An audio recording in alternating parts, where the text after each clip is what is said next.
please welcome to the stage director Tom Hooper and recent Golden Globe recipient, Mr. Colin Firth.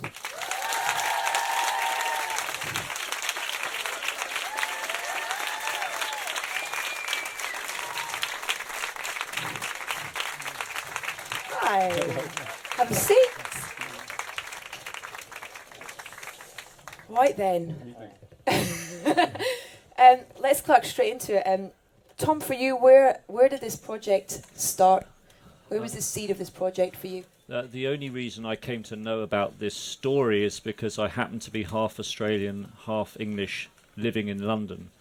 My Australian mother, Meredith, was invited late 2007 by some Australian friends to make up a token Australian audience in a tiny London Fringe Theatre play reading of an unproduced, unrehearsed play called The King's Speech. Now, my mum has never been invited to a play reading in her entire life. She almost didn't go because it didn't exactly sound very promising. But thank God she did, because she came home, rang me up and said, "You're not going to believe this, but I think I might have found your next film." Wow. And the moral of the story is, listen to your mother. Colin, massive congratulations on the weekend. Thank you. Great speech as well. You always do. You always give a great speech. Great acceptance speech. We hope we'll hear a lot of them over the next few months. For you, where did your involvement in the King's Speech begin? How did it begin? It's a boring story, I'm afraid. Lots of stories were about Geoffrey Rush receiving a package on his doorstep and all that. I just got sent a script, and Tom said, "Do you want to do the film?" And I said, "Yes." Simple as that. Oh no, he really let the side down with the how did you get the film anecdote. Yeah. No, I mean, Tom and I met, we had the statutory meeting, the let's talk about it, do you look like someone I want to work with sort of meeting, which I think we had scheduled for 1 o'clock, and we were still sitting there at 6. So it was basically, we just got to work that day. Yeah. And, we... It's a film that has just... it's just captivated people. And do you think that's because at the heart of it's a story about friendship? It's a story about, I guess, unpredictable friendship, I guess. I think it's about a lot of things. I mean, I think it's about this. I mean, we live in a very a world that's quite selfish. I mean, it's all we're told to improve ourselves. We have to look into ourselves. We have to dig into ourselves. It's very much the me generation, and this story is about how sometimes to find your best self, you have to open yourself up to others, and in this case, it's about opening up to a friend, and so in some ways, it's about finding greatness through the power of collaboration. And as a director, I feel that very strongly because I stand on the shoulders of many talented people, and you are only good as a director through and in collaboration. So in some ways, it's a sort of love letter to the power of collaboration. I also think there's something that's. I'm only reflecting on this now because I'm so startled by the reaction. There's something about language that I think is probably applicable to everybody, and that it resonates with everybody. If you take away language and the ability to use it as efficiently as your brain wants you to, then you take away something which I think is so basically and essentially human that it strips you of something very, very important. And I think that can be representative of all sorts of areas where people feel disempowered or helpless. To see a man stand up in front of a vast crowd and broadcasting to an even bigger one and not be able to get a word out plays into anxiety dreams, which all sorts of people have. Yeah. Dream you might have as a child when the monster's after you and you can't run because you can't use your legs, or you can't scream because you can't use your voice. And those are all, I think those all represent, things with very, very basic things that we use to defend ourselves or to express ourselves.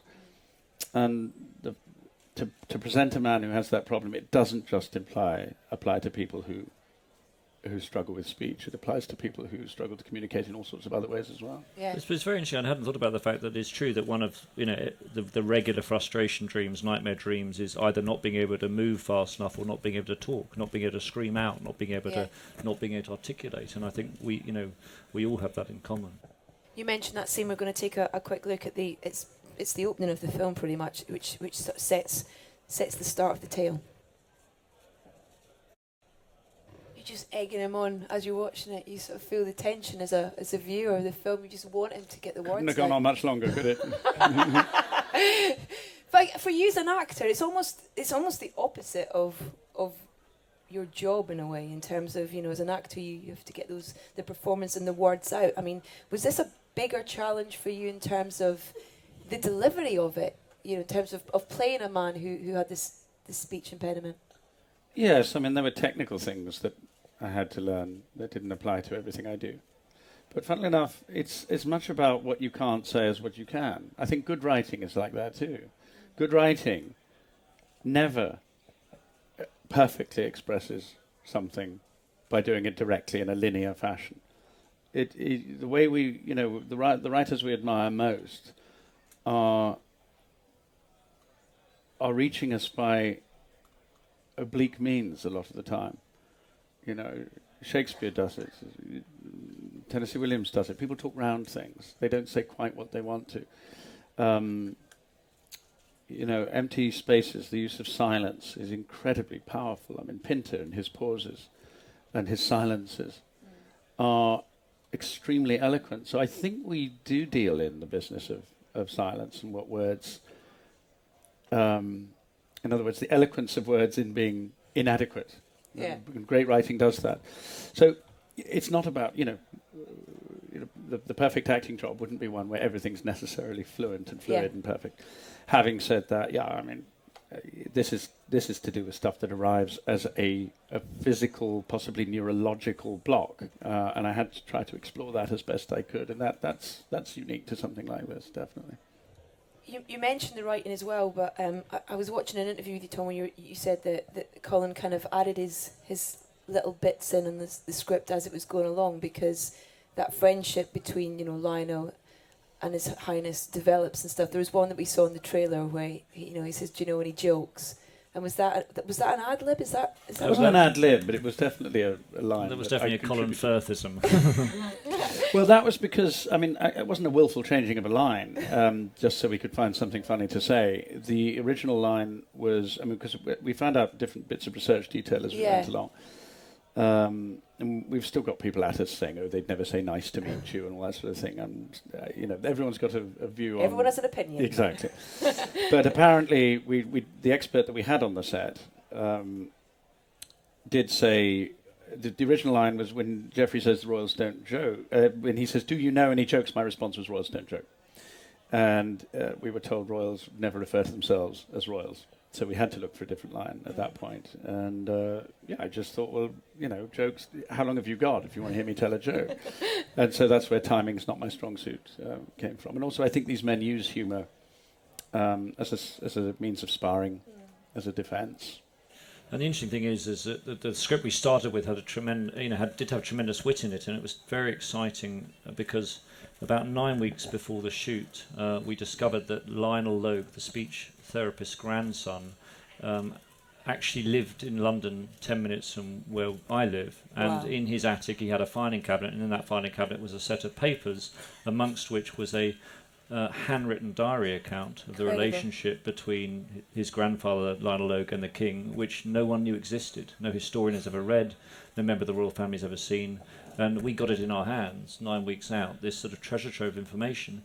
A few of the best lines in the script actually come from the diaries, and a very good example is at the end of the big speech at the end of the movie, for those who've seen it, Lionel turns to the king and says, "You still stammered on the W," and the king says, "Well, I had to throw in a few so they knew it was me." That line, without fail, gets a laugh every screening I've been to. It was actually said out loud last by the real King George and the real Lionel Logue. But why is it important? It's not just important because it's a lovely line. It shows that there was tremendous wit in the relationship between these two men, and David Sider, the writer's hunch that it was key, was absolutely right.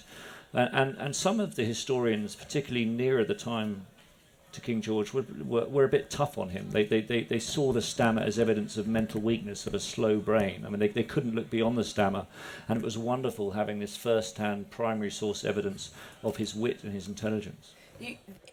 When I first went to see the film, it wasn't what I expected in terms of the tone of the film. I didn't expect it to be funny, but we were laughing out loud. There's a wonderful tone to the film as well, which you know, you say it wasn't just a line I threw in, but it felt right. It felt like it matched the relationship between these two men.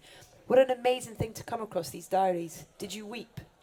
Yes, I also wept trying to decipher Lionel Logue's handwriting. And weirdly, the only person who could decipher it was my mum, whose handwriting is even worse.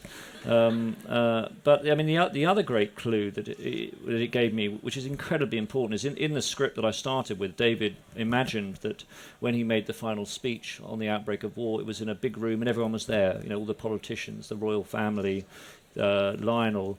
And then it was only from the diary that we discovered he did it in a special private back room, which Logue had decorated carefully just for the king, and it was one-on-one. And that gave me the clue that maybe the key to the movie was having Logue in the room with him. And you know, obviously, if you're making a film about speech therapy, as a director, you're starting by saying, where is the epiphany? Where is that moment in therapy where he's unlocked and he's fine? And I began to realise that it possibly wasn't a therapeutic epiphany. It was perhaps because he had this friend in the room that he was able to make that speech. And my theory about the movie became someone saved by friendship rather than saved just by the therapy. And in fact, I think it's another example of the eloquence of silence. You know, silence can take on so many different forms. You know, for the character of Bertie, obviously, silence is hellish. It's a complete inescapable abyss. It's something you can't climb out of.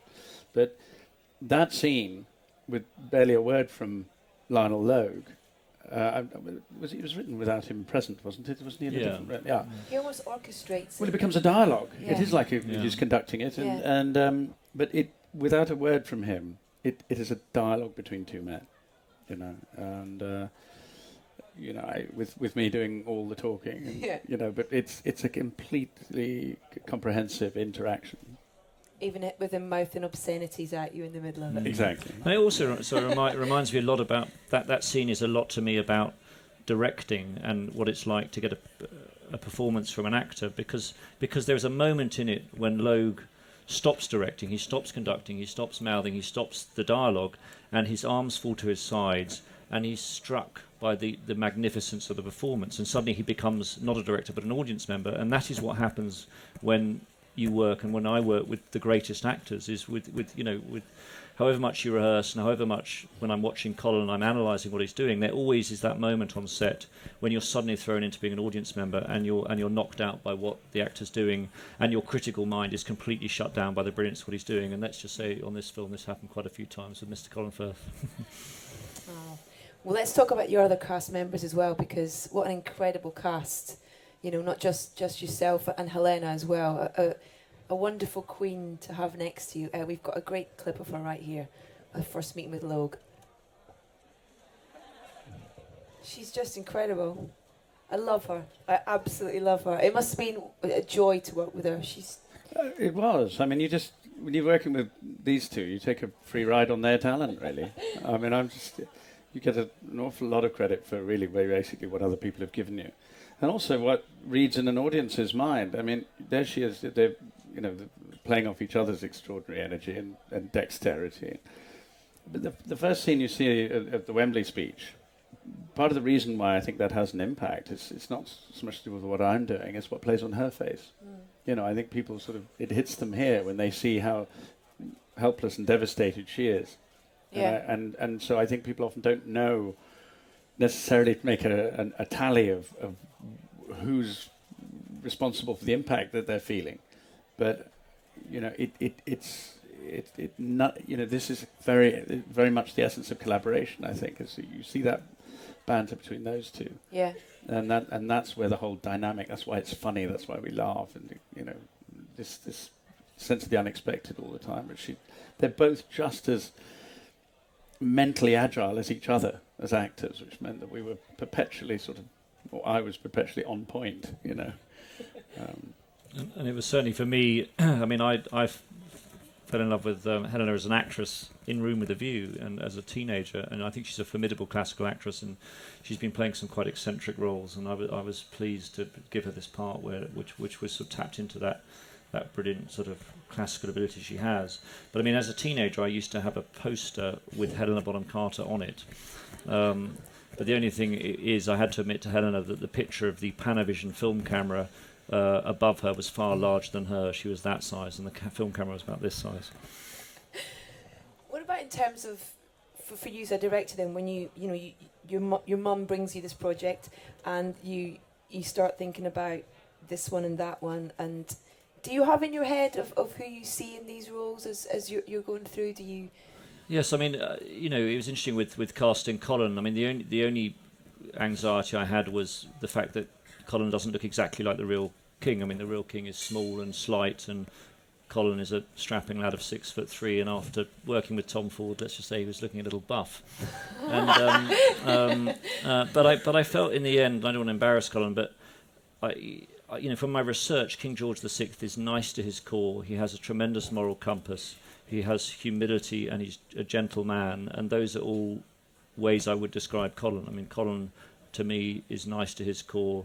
He has a great moral compass. He's tremendously humble, and he's a gentle man. And I felt those connections were more important. And also, most importantly, if you're going to make a film which is all about a man stammering, if you don't care for him, it's very, very difficult. And I do think Colin's genius in this movie is he leads us to love his character, to care for his character, without soliciting that sympathy through ever over-emotionalising, through ever being self-pitying, through ever appearing to chase after that sympathy. And he maintains at all times this extraordinarily deep and profound reserve that the man had, and I think that's his brilliance. Is it a help for you, Colin, as an actor, when you have? I mean, there are recordings of these speeches, of his public addresses. Does that help you, or does it? No, it helps. Yeah. I mean, it'll do two things. It puts pressure on you as well, but it's source material. What really did help me was that I had access to that stuff. But this is not, burned into the memory of every child. Yeah. In the way that, say, Churchill's speeches might be. I mean, the pressure on a person who's going to play a character as recognizable as Churchill or Hitler or Roosevelt, the people that are remembered and whose speeches ring in our ears. Whether people can go and check up on it afterwards is another thing. I wasn't really interfering with things that people of my generation, at least, had grown up cherishing.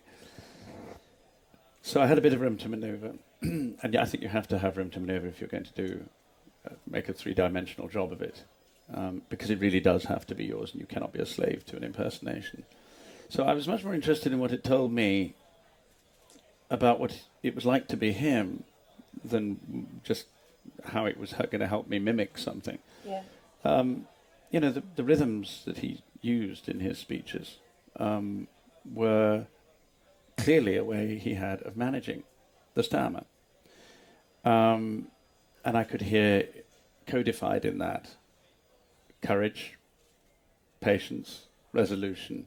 Those are character traits which I looked for. And I think they're very clear.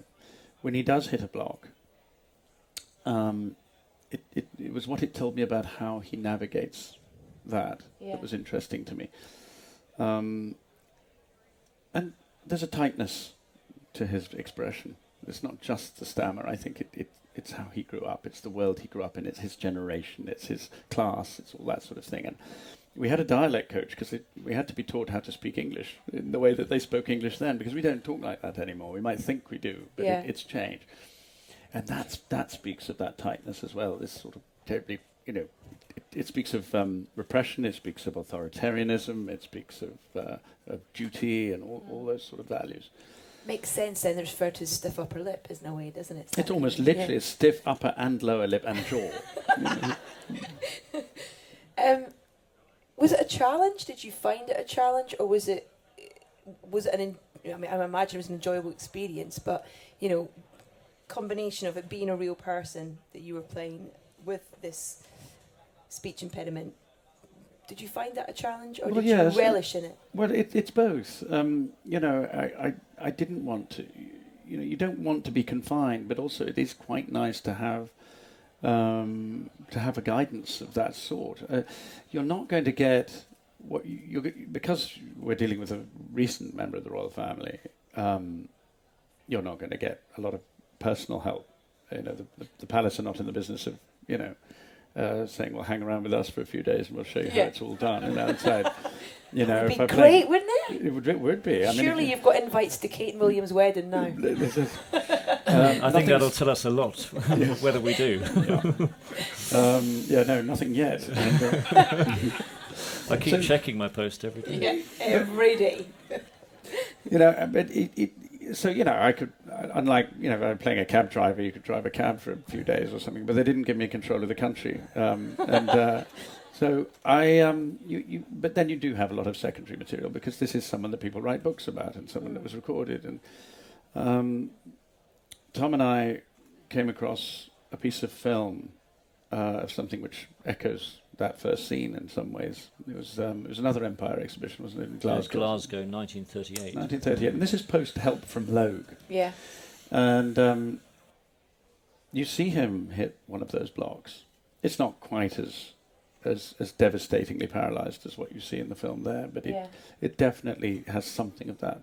And we both found it utterly heartbreaking to watch. I mean, it was the vulnerability, because when you're in that moment and language is taken from you, as I was saying earlier, it's that fundamental protection, that human faculty. This is what we use to defend ourselves to a great extent. And suddenly you're like an infant who doesn't have language, and all you can have is these noises that come out of your throat. And you see his jaw going, you see his mouth going as he attempts to come through it. And you also see that sense of absolute determination, and that's a very humble sense of having no choice but to get on with it. And all of those things were very much on display as we watched that piece of footage.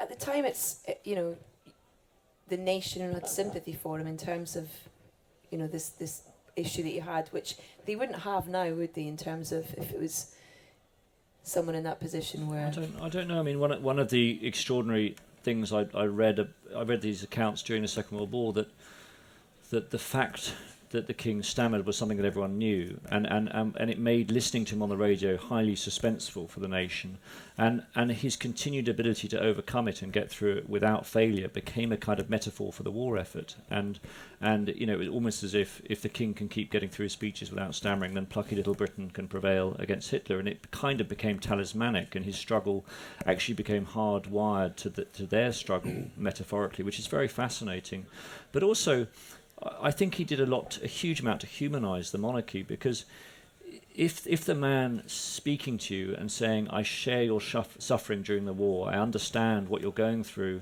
is not speaking from some ivory tower or some gilded palace, but is staying in London throughout the war and the Blitz, and the act of speaking to you involves tremendous suffering for him. To even just do a wireless broadcast involves suffering. Him connecting with your suffering has an authenticity that it might not from someone else, and I do think it's one of the reasons why we remember him so fondly. Also, I think because he didn't want power, when he delivers a speech denouncing what he calls the primitive doctrine that might is right, you can believe him. You know, this isn't a man who clawed his way to the top and then denounced someone else for clawing his way to the top. You know, if he denounces Hitler, and you're hearing it from a man that would do anything on earth to keep out of the limelight and not to get the top job. And he's representing those values against a man who is prepared to commit mass murder and invade Poland and half the rest of the world in order to get power. Yeah. Then you actually have got those values set in very stark opposition. Yeah. Is it right that David... Seidler. Yeah. Did he approach the Queen Mother when she was still around with the story of filmmakers often talk about how long a film has been going. The story of this film really does go back, because David Seidler, the writer, was a very small boy during the Second World War, and he used to listen to King George VI on the radio, and his parents used to say, David, if the King of England can cope, there's hope for you. And so for David, King George VI was his boyhood hero, his inspiration, his kind of guiding light. And when he became a writer, his dream was to write about King George VI, and I think he made his first attempt as a university student. But it was only after David wrote Tucker for Francis Ford Coppola that he now felt, you know, Hollywood is ready for the story of King George VI, rather naively thinking that was the way Hollywood worked. and he began to research it and track down Valentine Logue, the middle son who we see in the movie. And Valentine said, "Oh yes, I've got some of my father's papers, but you have to check with the palace." So he wrote to the Queen Mother, and the Queen Mother wrote back saying, "Please, not in my lifetime. The memories of these events are still too painful." And so David waited, little realising the Queen Mother was going to live to 186. How amazing to get a letter back from her, though. It is, yeah. And she wrote back. I mean, I would have been, 3 if she'd said yes.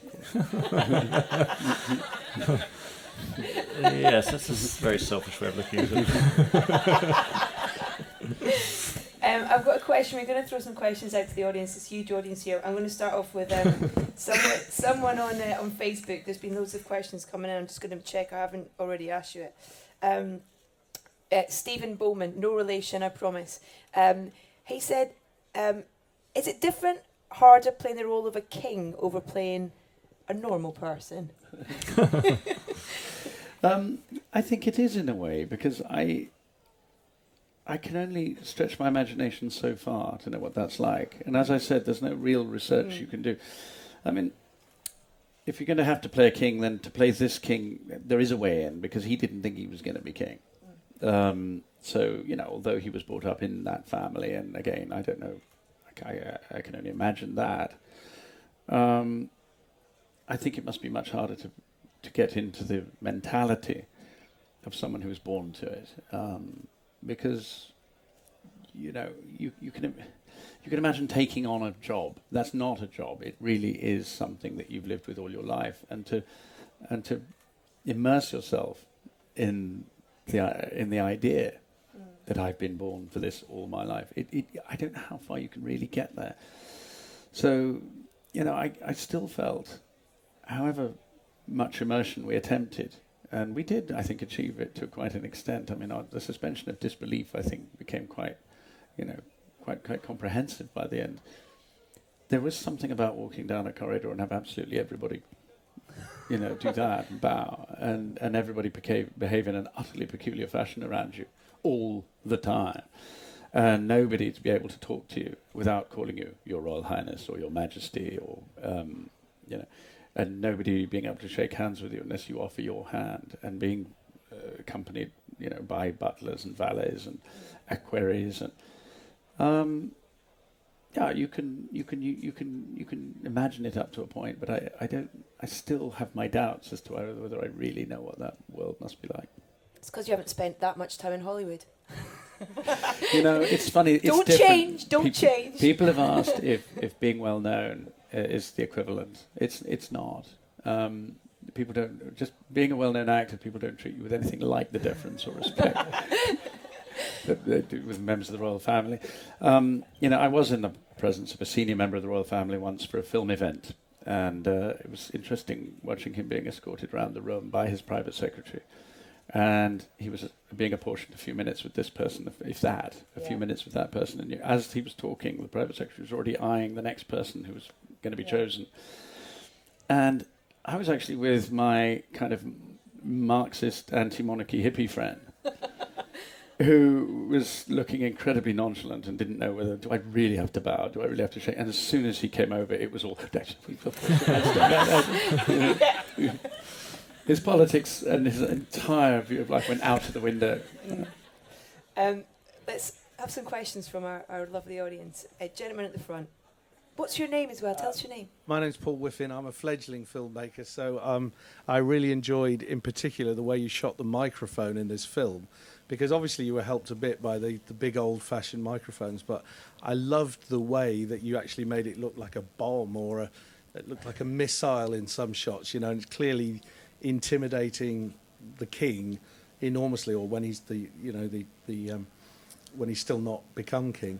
But what I actually wanted to ask you about was the use of the Beethoven during the actual speech, because I think it's very interesting. I love the piece of music. I was very surprised to find it, being used in such a prominent way. Was it that dreadful thing where you used it for the temp track and you couldn't find anything else that worked as well? I would say it's that wonderful thing that we use it, and I have to completely credit Tariq Anwar, my film editor, who, among other films, cut American Beauty. He cut The Madness of King George, rather appropriately. And the very first time Tariq showed me that sequence cut together, he'd chosen Beethoven's Seventh, and I thought it was a stroke of genius on his part. But he puts in huge thought into his music choices, and all the classical, the Mozart choices we've made as well, are all come from him, and we never varied them. When Alexandre Desplat joined us, the French composer, I was totally ready for Alexandre to say, well, yes, it's okay, but let me have I'm sure I could do something better than Beethoven's Seventh. Amazingly, not only did he explained better than I had explained to myself why it worked, and his justification for keeping it was, he said that Beethoven belongs to our public consciousness. All of us have some memory of that. Some of us know it very well. And it helps give the status of that speech the status of a public event, a public moment. Film score can never do that, because film score is always original and internal to the piece. And by picking Beethoven, it elevates that event and makes it part of a broader world and a public world. And for him as a French composer, he said Beethoven was often was oddly enough one of the anthems of the French Resistance. On French radio, they played the Seventh quite often. So there was also a particular connection for him. Well, the microphone actually, I remember being kept waiting on a freezing damp set for, I think, best part of a day, while Stanley Kubrick here waited for the for the right microphone to be sent, because he wasn't quite happy enough with the one that we had. Yeah, but I mean, you're right. I felt this obsession with the microphone was terribly important, because it's all about the coming of the mass media revolution. I mean, we're sitting here, and this is, I think, being streamed, and it'll be podcast on iTunes, and this is the latest revolution. But the coming of radio, the coming of the ability of leaders to speak live to their entire public was an extraordinary revolution, and I wanted to capture the kind of status the microphone had in that new language. And so you're absolutely right.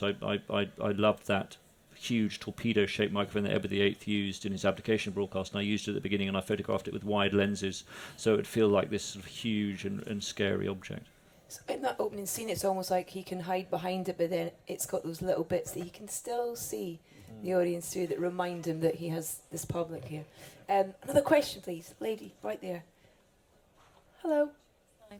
Just something very simple and fluffy. Has any member of the royal family seen this or got any contact from you? Well, we still do not know if the Queen has watched The Queen. And if she has, what she thought. So the truth is, we may never know whether she watches the King's speech, but if any of you ever find out, please come and find me. I imagine she's seen the Queen with microwave popcorn.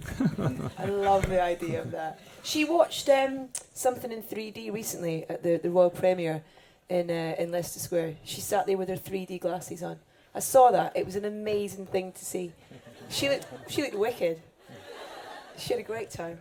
Okay, girl. Sorry, I'm pointing out the most difficult ones for you to get to with a microphone. I'm sorry.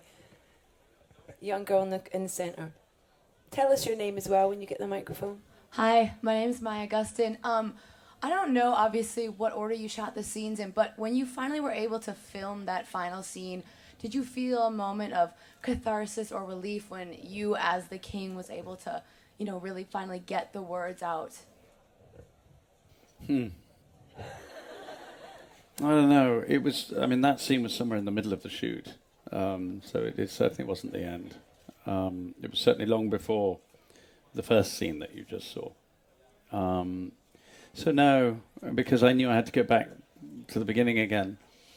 And actually, it's a very odd thing we do as actors, because you have to try to do something and then try not to do it at the same time. So you have to acquire a problem you're trying not to have, and that's not just if it's stammering. It can be, if you're doing a story about an appalling marriage, or you're doing a story about being grief-stricken, or whatever. First you have to get there, and then you have to be the character who does everything in the story to try to get out of it. So, I had to learn stammer in order to learn not to, because all you see is a man trying not to. And wonderful satisfaction in working with Jeffrey. That's what it was. I honestly felt, because it had become second nature to me to hit those blocks by then. I mean, it was almost an involuntary thing. It's bizarrely contagious. I mean, sometimes, he caught it as well. I mean, take him half an hour to get a note out sometimes. And so we were all walking around, with our fluency impaired. And we... in some ways, it was wonderful just to sort of connect with him and follow him. So that was a beautiful thing to be able to do. I don't know how long the speech times in our film, but very satisfying. But I also ended up with headaches, and so it's not exactly a freeing thing, because I was obviously doing something very odd. I mean, that scene particularly ended up with a strange sort of pinched nerve sensation in my left arm, which the nurse couldn't explain. But I think after doing several takes, I must have just been tensing my body in some peculiar way. Wow. And so I'd come away with this headache and this... do you remember me complaining about this numbness and not being able to use it? And I thought, am I stuck with it? What am I doing? I think I said, yes, great, go again. Yes, go. He loved sign of full immersion. He loved all that. But my only memory of shooting the speech you're talking about is actually how brave Colin's choice was to still struggle with the stammer quite as much as he did even in the final speech, because he doesn't go into the kind of Hollywood mode of being absolutely perfect. And even I was worried whether we were not fluent enough, that we'd sit in the cutting room and wish that it had become more fluent, and actually it was a rare time. Normally I was insisting he stammered more, and it was a rare time when I worried he was stammering too much, but he was absolutely right in that instinct. Yes, I don't think we've got any recordings of George VI or Duke of York that date from before he was having therapy. Yeah. I don't think they exist. We had somebody pull us up on this with this feeding frenzy of trying to find things that are inaccurate about the film. One of them was it was never that bad. Even before he met Logue, and I thought, well, could you produce a recording to demonstrate that? Yeah. We don't know. Quite handy, really. I'm afraid this is the last question. Lady at the back. What's your name? Hi, my name is Panilla. I was wondering, which was your favourite scene to shoot, and which was your favourite scene to shoot, and were they the same, perhaps? Shall I go first? You go first. Many. I think I have to say, I think my favourite is probably the first day of the shoot, where we shot the first time the two men meet, which is a 10-12 minute scene, and it gives you some idea of the lowly budget of this film, that we had a day to shoot a 10-minute scene. And I wanted to shoot that meeting on the first day because I wanted some of the nerves and the awkwardness of the first day of a shoot to permeate into the nerves and the awkwardness of their first meeting. And not only that, I started with a close shot of Colin, which ran for the full 10 minutes, which and I wanted the extra pressure of that choice to put him under such pressure that it would connect, hopefully, in my mind, with the performance pressure of stammering. And after this 3-week rehearsal period that we've had that was very intense, to see the two performances those men gave me on that day, and to know how anchored both of them were after the rehearsal in their parts, and it remains one of my favourite scene, because it was the moment where I realised that this chemistry was really going to work. And if you look at that scene and imagine it the first day, it's quite extraordinary how inside the two men are. Yes, I think I might echo that, actually. There's a scene where we first really went for it, because, it's quite intense stuff. And to try to do it in the context of film rehearsals, which aren't rehearsals in the same way that theatre rehearsals are. We're sitting around in front of coffee and biscuits, and to try to commit to the very dark place that this character goes to under that circumstance, in the bowels of a corporate hotel, And it wasn't really until the camera was actually rolling and there was that rather unforgiving lens right on me that I realised that, I was on. It was time to go. And so that it was quite exhilarating for us all, I think, to put our markers down and realise what we were committing to. And also, I have to say, I really did enjoy wearing the kilt. Yes. Might not be something other people enjoyed. It was just, I wish I had an excuse to wear it in I'm sure you could get another one. Well, yeah, but Now I'm you've said that. not quite Scottish enough to really justify it. But it If you go back far enough, I'm sure there's going to an be. experience of exquisite liberation, I have to say. No, Are you trying to tell us you're being a true Scotsman? I'm not trying to tell you anything. I'm glad I'm not sitting up here wearing it. Let's put it that way. We want to see you in the kilt on your Harley then. That's the next thing. The Harley. Yes. Have you bought it yet? No, I mean, unfortunately, I thought, Harley sounded good in the speech, but it's not. Ducati didn't sound quite as good, which is what that would be my genuine midlife crisis fantasy. Probably. Yeah, kilt in the Harley. Yeah, maybe that's the look we'll see next. Watch this space. Huge congratulations on the BAFTA nominations as well. You must be just over the moon. I mean, did you ever, whilst you were filming this, did you think it would be a film that would connect this much? Not just with critics and things, but with an audience. I totally believed in it when I first read the script. When it was a play script, I knew I wanted it to be my next film with complete unswerving faith. But the kind of success it's happening, I don't think you could ever predict. I was in a screening in Los Angeles on Saturday, and there was a woman there who'd come for the 10th time. I've had emails from people saying, my parents have only gone to cinema once in their life, and this is number 2. And we've had, standing ovations in cinemas with none of us present to do a Q&A. So it's gone into some other place, which I don't think it can ever be fully explained. But it's utterly thrilling. And also, we're here in the middle of London. This was a London-based shoot. It was a London-based crew. 90% of it was shot in London, and as a London filmmaker, it was fantastic to be. To be filming here, and most of it was filmed in Portland Place, which is a 5-minute walk from where we are right now. Wow! Well, huge congratulations. February the 13th. Everything's crossed. Thank you so much, Tom and Colin. Thank you. Huge round of applause, please.